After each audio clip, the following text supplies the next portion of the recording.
بسم الله الرحمن الرحيم والفجر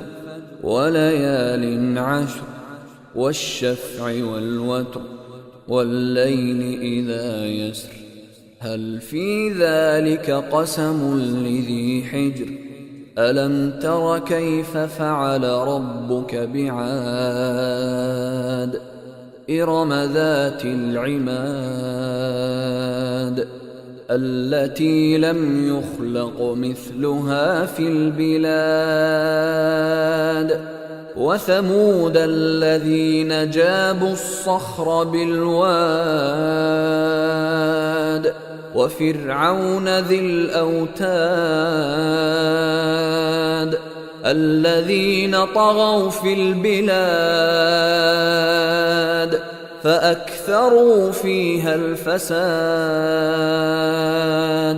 فصب عليهم ربك سوط عذاب إن ربك لبالمرصاد فأما الإنسان إذا ما ابتلاه ربه فأكرمه ونعمه فيقول ربي أكرمن وأما إذا ما ابتلاه فقدر عليه رزقه فيقول ربي أهانن كلا بل لا تكرمون اليتيم ولا تحاضون على طعام المسكين وتأكلون التراث أكلا لما وتحبون المال حبا جما كلا إذا دكت الأرض دكا دكا وجاء ربك والملك صفا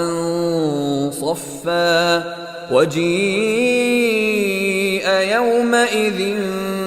بجهنم يومئذ يتذكر الإنسان وأنى له الذكرى يقول يا ليتني قدمت لحياتي فيومئذ لا يعذب عذابه أحد ولا يوثق وثاقه أحد يا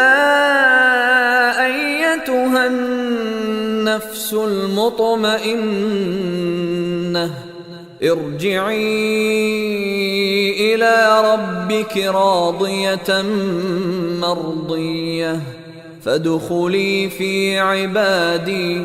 وادخلي جنتي.